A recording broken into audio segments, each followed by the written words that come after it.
Tengo una buena noticia. Y la buena noticia es que estamos en proceso de transformación.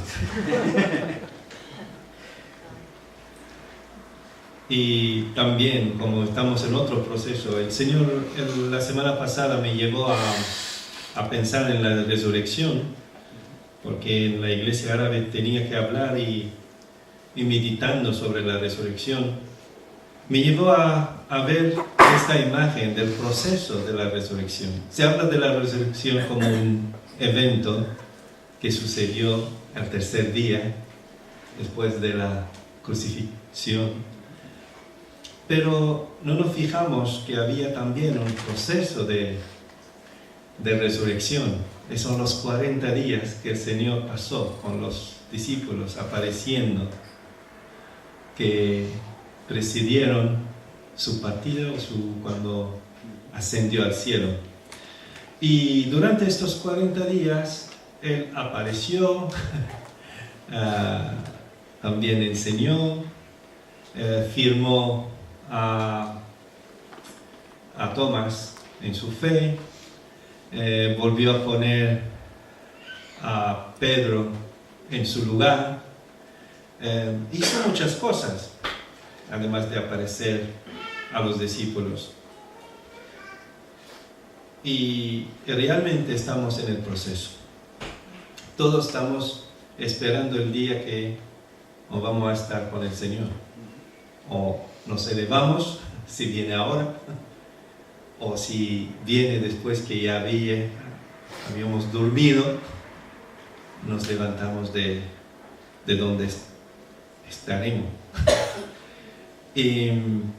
Pero mientras tanto, el Señor sigue apareciendo a través de nosotros, sigue enseñando a través de nosotros, apoyando a través de nosotros, haciendo muchas cosas.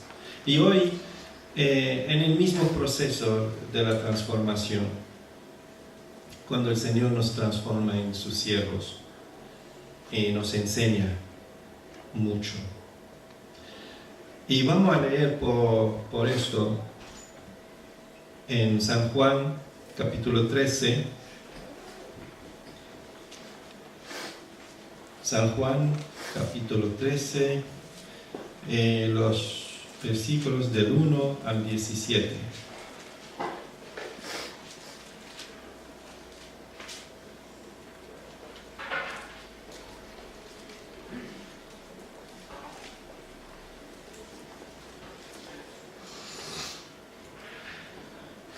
Dice la palabra de Dios: antes de la fiesta de la Pascua, sabiendo Jesús que su hora había llegado para que pasase de este mundo al Padre, como había amado a los suyos que estaban en el mundo, los amó hasta el fin. Y cuando cenaban, como el diablo ya había puesto en el corazón de Judas Iscariote, hijo de Simón, que le entregase, sabiendo Jesús que el Padre le había dado todas las cosas en las manos, y que había salido de Dios y a Dios iba, se levantó de la cena, y se quitó su manto, y tomando una toalla, se la ciñó. Luego puso agua en un lebrillo, y comenzó a lavar los pies de los discípulos, y a enjuagarlos con la toalla, como que estaba ceñido, con que estaba ceñido. Entonces vino a Simón Pedro, y Pedro le dijo: Señor, ¿tú me lavas los pies? Respondió Jesús, él y dijo: lo que yo hago, tú no lo comprendes ahora, mas lo entenderás después. Pedro le dijo: no me lavarás los pies jamás. Jesús le respondió: si no te lavaré, no tendrás parte conmigo. Le dijo Simón Pedro: Señor, no solo mis pies, sino también las manos y la cabeza. Jesús le dijo: el que está lavado no necesita sino lavarse los pies, pues está todo limpio. Y vosotros limpios estáis, aunque no todos. Porque sabía quién le iba a entregar. Por eso dijo, no estáis limpios todos. Así que después que les hubo lavado los pies, tomó su manto, volvió a la mesa y les dijo, ¿sabéis lo que os he hecho? Vosotros me llamáis Maestro y Señor, y decís bien, porque lo soy. Pues si yo, el Señor y el Maestro, he lavado vuestros pies, vosotros también debéis lavaros los pies los unos a los otros. Porque ejemplo os he dado, para que como yo os he hecho, vosotros también hagáis. De cierto os digo, el siervo no es mayor que su Señor, ni el enviado es mayor que el que le envió. Si sabéis estas cosas, bienaventurados seréis si las hicierais. Amén.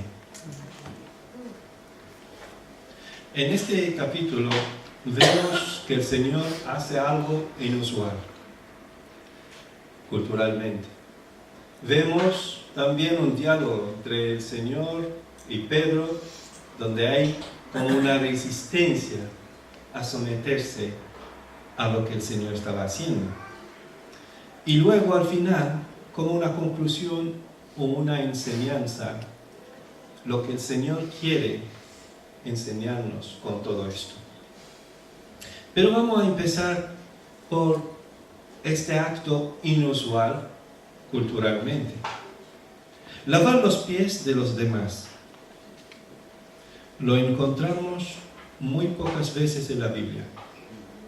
Y solo como signo de hospitalidad, como hizo Abraham a los 3 visitantes en Génesis 18:4, o Labán con el siervo de Abraham cuando fue a buscar la esposa a Isaac en Génesis 24:32.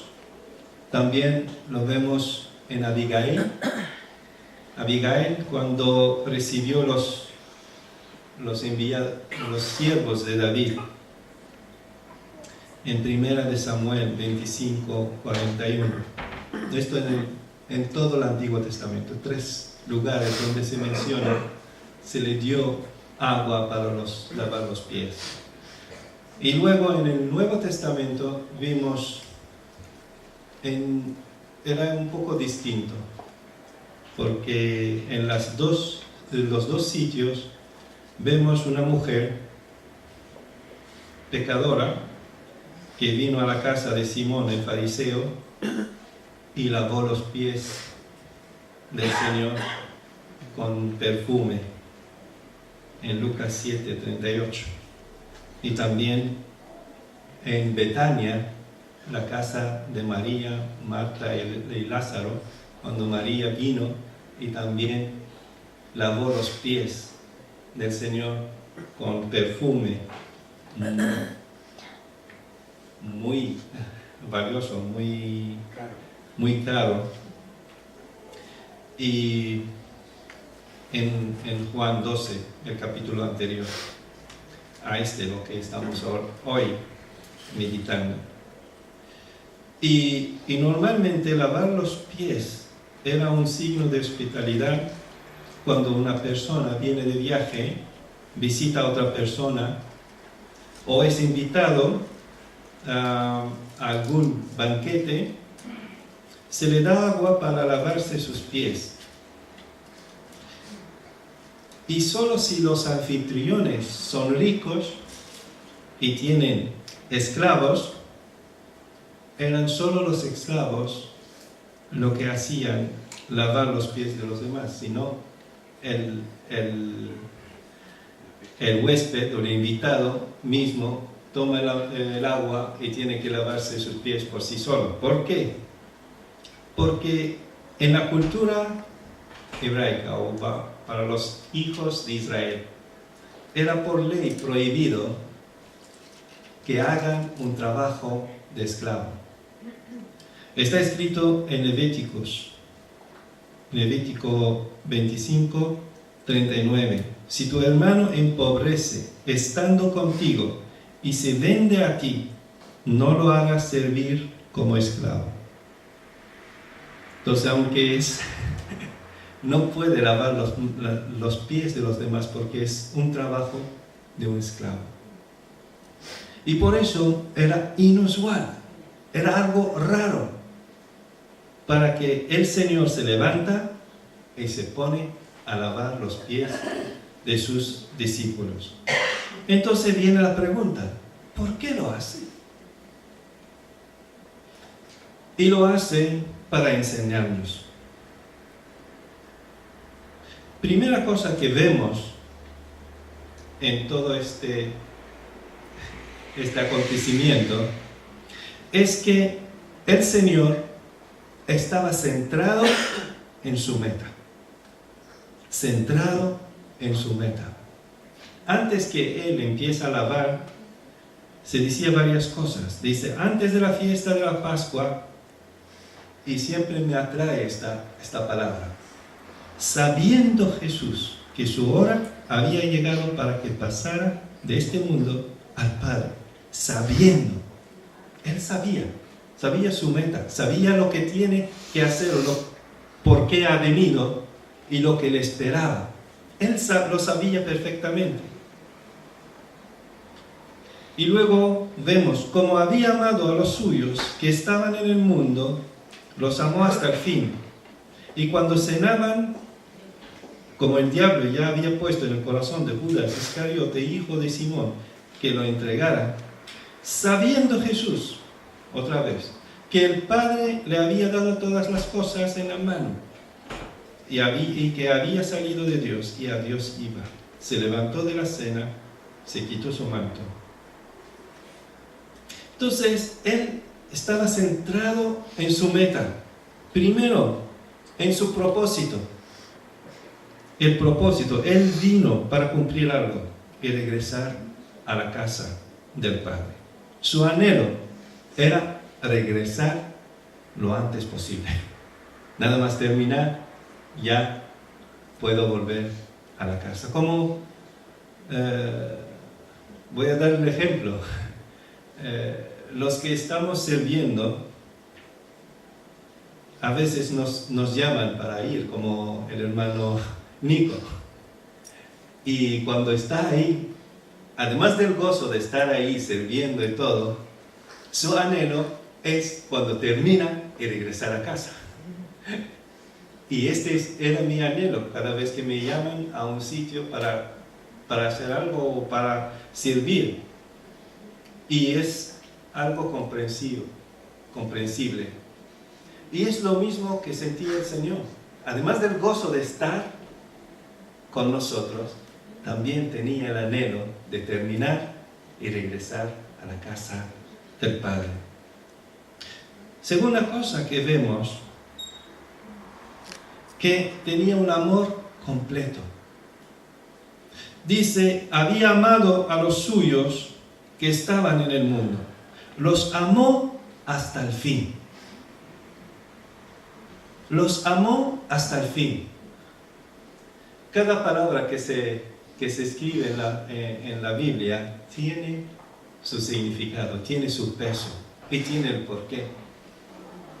A lo mejor puede decir, y había amado a los suyos que estaban en el mundo, y continuar. Pero ¿por qué? ¿Por qué se paró para aclarar que los amó hasta el fin? Es para enseñarnos que su amor era un amor completo, no era un amor parcial, no era un amor que aparece y luego se va. Los amó hasta el fin, los amó hasta, como, para decirlo de otras palabras, los amó cueste lo que cueste, los amó. Y es un amor completo. Luego se menciona que él sabía una realidad.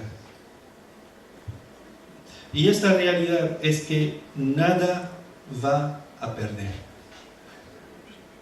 Nada va a perder. ¿Por qué? Porque lo tenía todo. Dice, el Padre le dio todas las cosas. Y sabiendo otra vez Jesús que el Padre le había dado todas las cosas en las manos. Lo tenía todo. Entonces alguien que tenía todo no puede perder nada. No puede perder nada. Y la cuarta cosa que vemos aquí es la obediencia completa. Dice, y que había salido de Dios y a Dios iba. Él sabía que no era dueño de sí mismo. Él había salido de Dios y va a regresar a Dios. Por eso estaba centrado en su meta. Muchas veces nosotros no podemos bajarnos, ni podemos hacer este trabajo de esclavo que Él lo hizo, porque Él sabía todas estas cosas. Sí, un propósito, amor completo, nada va a perder, y también sabía lo importante es obedecer. Es obedecer. Y muchas veces nosotros no podemos hacer esto porque pensamos o estamos centrados en otros propósitos, en otras cosas que no son, o porque no tenemos amor completo como lo que tenía el Señor Jesús a los suyos, o porque no sabemos realmente la realidad que con el Señor lo tenemos todo. Con el Señor lo tenemos todo. O falta de obediencia, porque no sabemos que no somos dueños de nosotros mismos. Él murió para lo que viven, no vivan más para ellos mismos, sino para aquel que murió por nosotros. Entonces, tenemos que reflexionar y ver cómo es el propósito de Dios en mi vida, cómo es mi amor al Señor. ¿Realmente vivo como si lo tengo todo? ¿O ando buscando complementarios o cosas porque me faltan cosas? ¿O porque no quiero perder lo que tengo? ¿Y cómo es mi obediencia? No podemos bajar al nivel de esclavo como lo hizo el Señor si no tenemos estos bien claros. La segunda cosa que aprendemos es que el Señor estaba firme en su meta. Firme en su meta. Él se propuso de hacerlo. Y sabía, Él quería enseñar a los discípulos, y a través de los discípulos y a través de su escritura a nosotros, hoy en día. Este acontecimiento no se relata ni en Mateo, ni en Lucas, ni en Marcos. Se relata solamente una vez y en San Juan. Aunque muy importante. La otra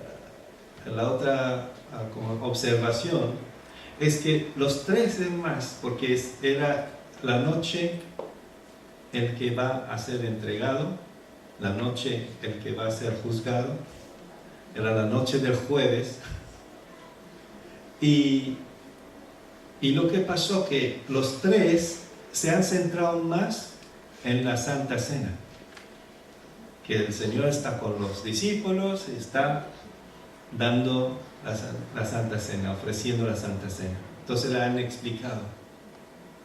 Mira, Juan no menciona la Santa Cena en ninguna parte. Pero lo que le captó la atención de aquella noche no era la Santa Cena, sino este acontecimiento. Y lo relató. Y lo relató para enseñarnos que cuando el Señor se propuso para bajar a ser como un esclavo y lavar los pies de los discípulos, lo normal es que haya resistencia. Y esa resistencia está relatada aquí en la boca de Pedro. Y parece que Pedro está como impulsivo y como el defensor de Jesucristo. Cuando le dijo, vamos a Jerusalén, voy a ser entregado, me van a matar, él dijo, no, de ninguna manera esto te acontezca. Otro, para que lo entendáis, es que Dios te guarde de esta maldición. No, esta maldición no te va a pasar a ti. Esto es horrible. No, tú eres mayor que esto. Tú tienes un valor más grande. No. Y aquí otra vez le dice, yo quiero lavarte tus pies. No, a mí no me lavas. De ninguna manera. ¿Cómo tú me lavas tus pies? Y aunque nunca sabremos por qué o cuáles son los argumentos de Pedro para impedir al Señor que le lave los pies. Podemos pensar en algunos. Y podemos pensar que Pedro tiene un aire fariseo. Y él dice, no, esto no puede ser. Tú eres de nuestra raza. Este trabajo es de los esclavos. No. Y Dios en Levítico dijo que no. Como soy justo por la ley. La justicia por la ley como impedimento o como argumento. O es inaceptable porque soy yo quien tiene que lavar tus pies, no tú. Como enseñar un poco la humildad falsa, ¿no? Puede ser también, maestro, ¿qué dirán de mí? Que he dejado que mi maestro me lave los pies. Es vergonzoso. Yo siempre hago las cosas bien. O puede ser, ¿qué dirán de ti, maestro? Has dejado tu dignidad. Yo, con mi negación, quiero conservar tu dignidad. Puede ser también, no te dejaré hacerlo, porque esto no se hace y punto. Y porque yo llevo la razón. Como un cabezota, ¿no?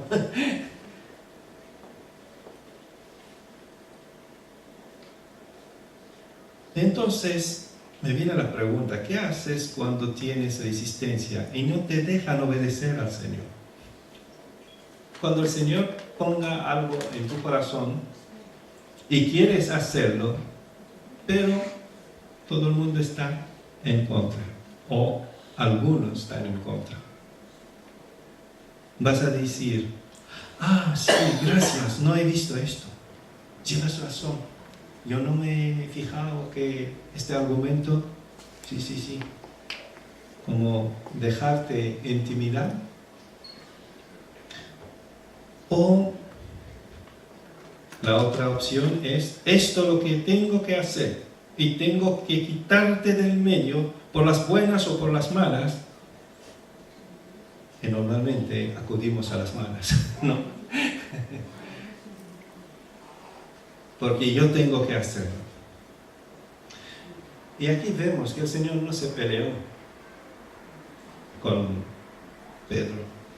Le habló para enseñarle lo que perderá si no deja que el Señor obre en él. Y ahí la pregunta, ¿cómo respondemos a tanta resistencia? De fuera y desde dentro.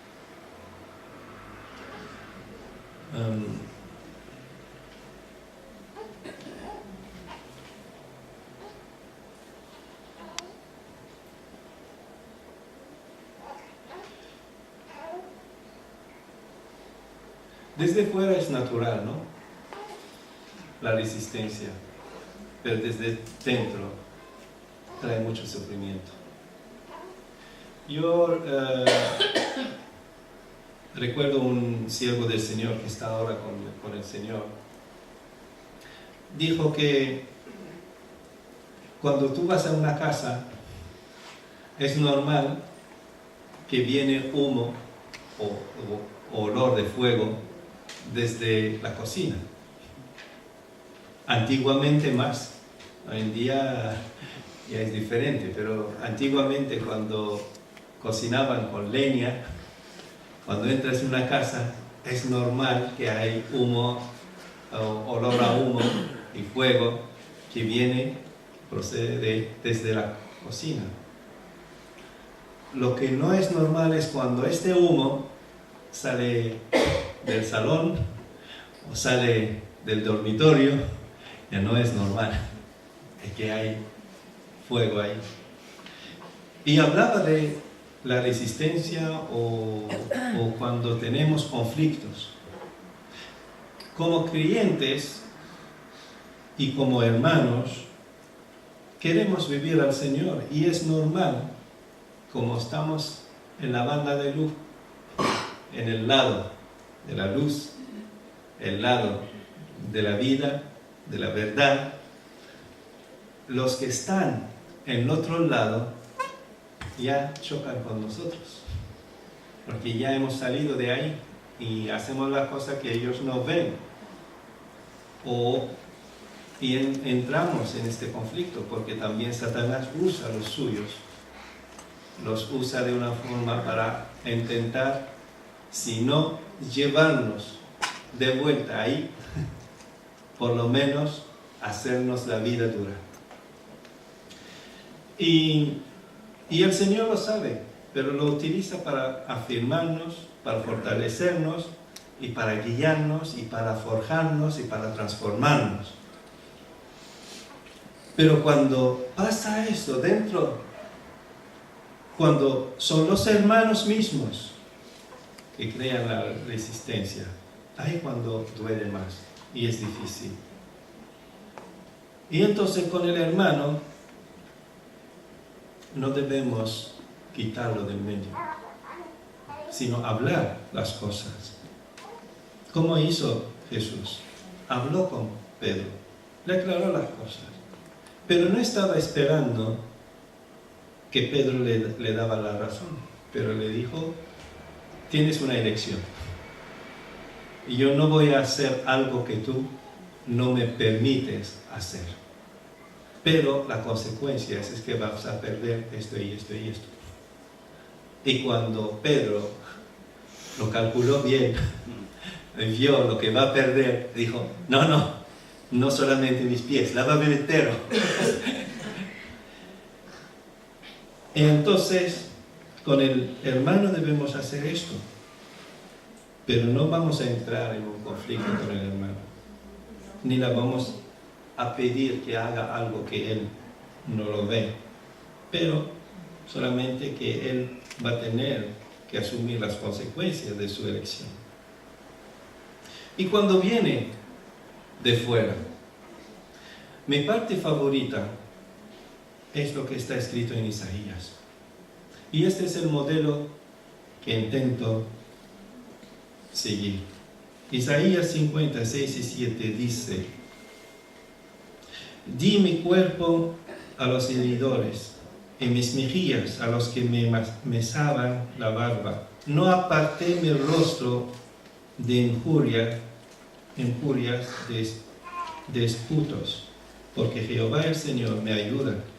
No me avergoncé, por eso he puesto mi rostro como un pedernal, y sé que no seré avergonzado. Muchas veces cuando afrontamos resistencia, nuestra actitud, nuestra tendencia es devolver, responder. Me ha dado un golpe, le doy dos. Me ha insultado una palabra, le doy 2 palabras de insulto. Pero no es así. Este es el antiguo hombre en nosotros. Pero nosotros ya somos de una nueva naturaleza, la naturaleza divina. Y la naturaleza divina nos lleva a actuar así. Si quieren pegar, que peguen. Si quieren escupir, que escupan. Si quieren insultar, que sigan insultando.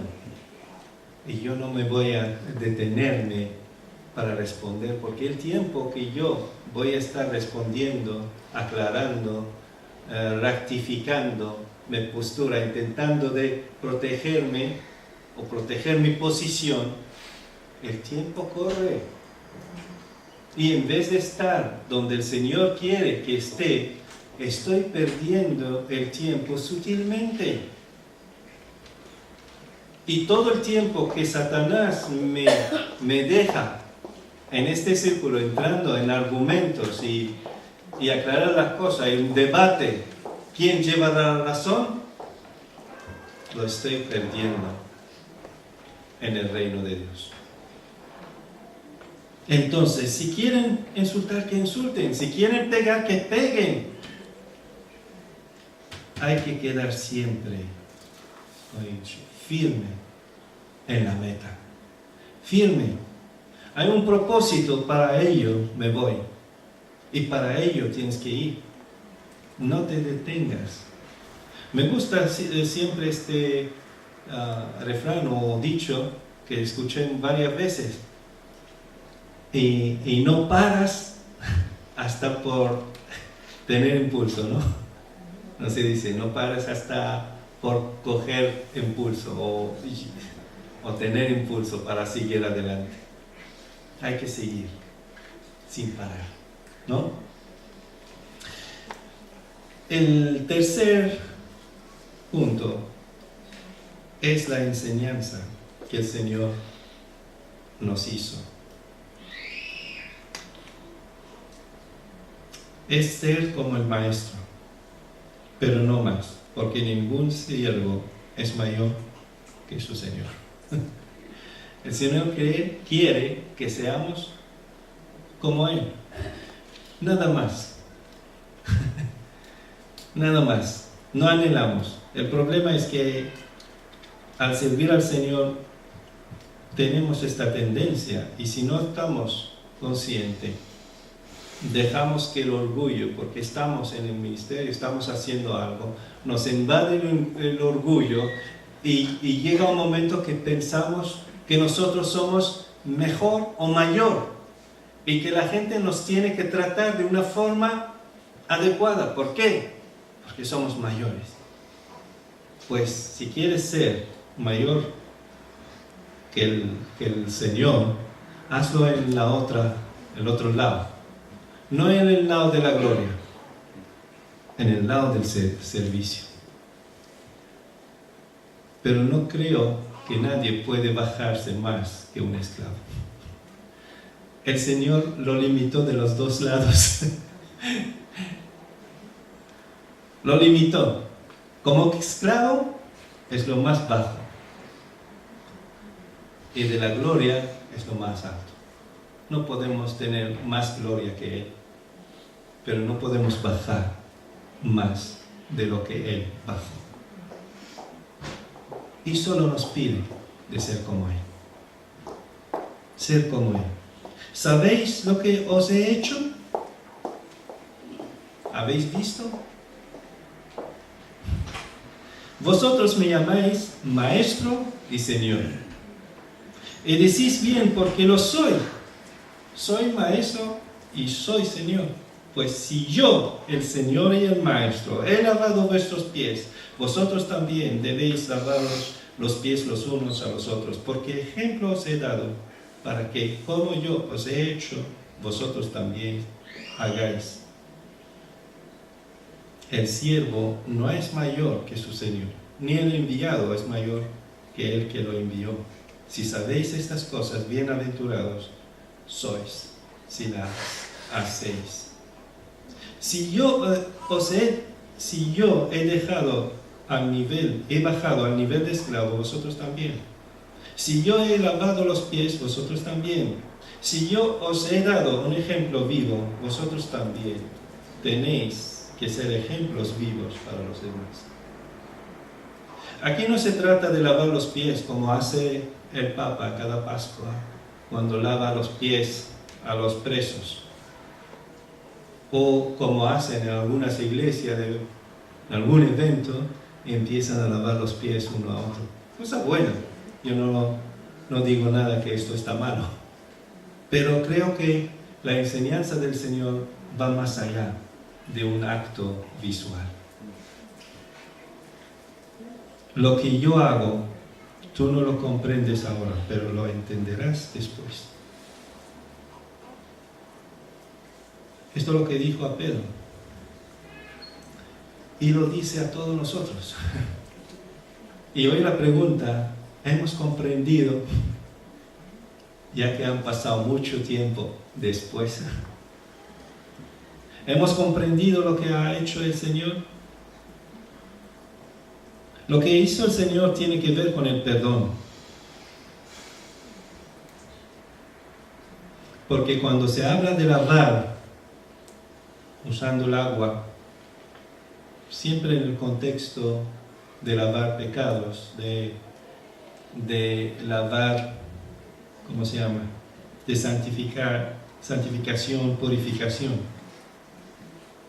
Esto es lo que dice en Efesios, para santificarla, hablando de la iglesia, para santificarla, habiéndola purificado en el lavamiento del agua por la palabra, a fin de presentarla a sí mismo una iglesia gloriosa, que no tuviera mancha, ni arruga, ni cosa semejante, sino que fuera santa y sin mancha. Entonces, tiene que ver con las manchas, ¿no? El lavar.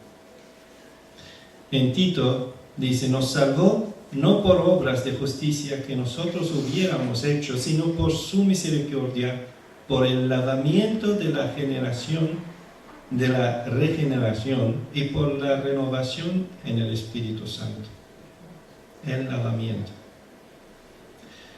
En Apocalipsis 1:5 dice, y de Jesucristo el testigo fiel, el primogénito de los muertos, el soberano de los reyes de la tierra, al que nos ama,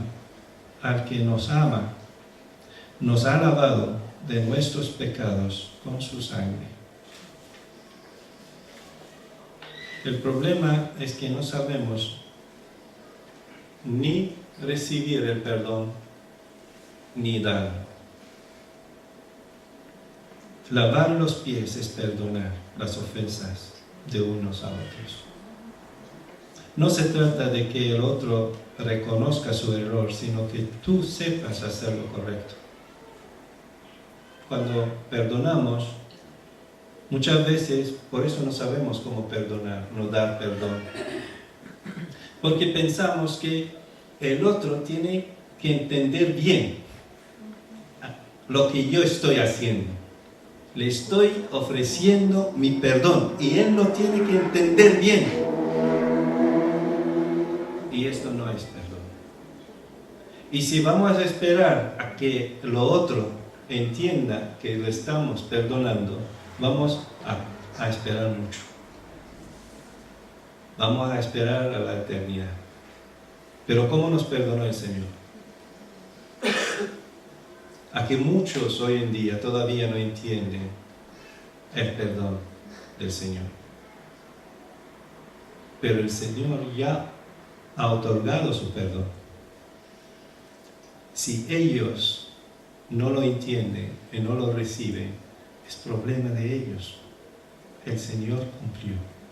Y nosotros debemos cumplir con el perdón. Otorgar el perdón. Si el otro lo recibe o no lo recibe, este es asunto suyo.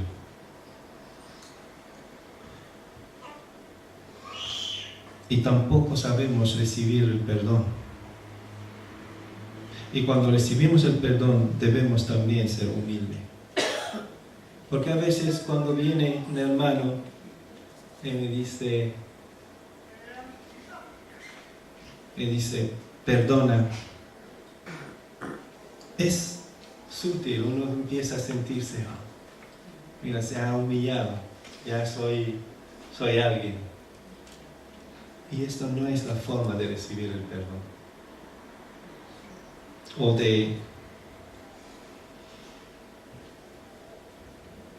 O a lo mejor, al contrario,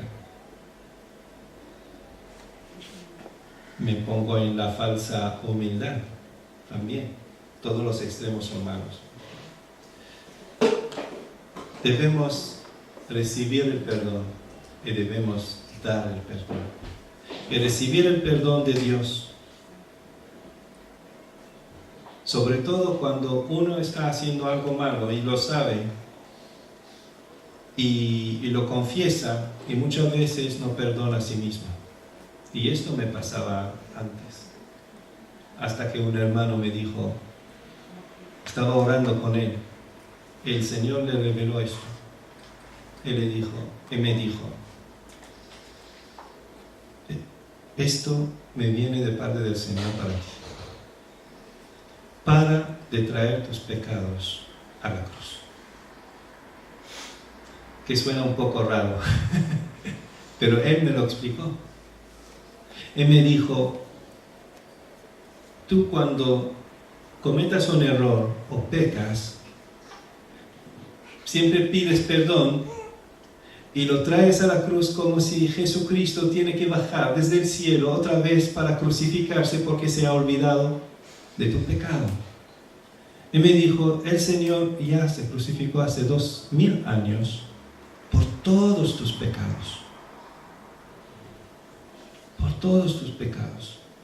Él no se ha olvidado de ninguno. También de los futuros. Espero que sean pocos. Entonces, de todos. Y ahora solamente hay que confesar. Confesar es recibir el perdón. ¿Por qué? Porque Él es fiel y justo. Fiel y justo. No es porque nosotros hacemos la cosa bien. No. Es por Él. Fiel y justo. Y perdona. Entonces nosotros debemos aprender a perdonarnos a nosotros mismos. Lo que quiero decir hoy es que Dios tiene un propósito en tu vida. Tu amor debe ser como el amor del Maestro. Un amor completo. Y que sepas que no perderás nada porque tienes todo en Cristo. No te falta nada y no perderás nada. Lo tienes todo en Cristo. Y la cuarta cosa, vela por tu obediencia y sigue la meta. Esté firme en tu meta.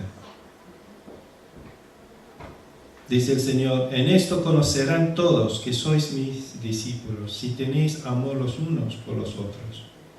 Y este amor va más allá a, ¿qué tal hermano, qué tal hermana? Te echo de menos, ¿cómo estás? Bien. El amor verdadero, cuando aparece, es cuando hay un conflicto.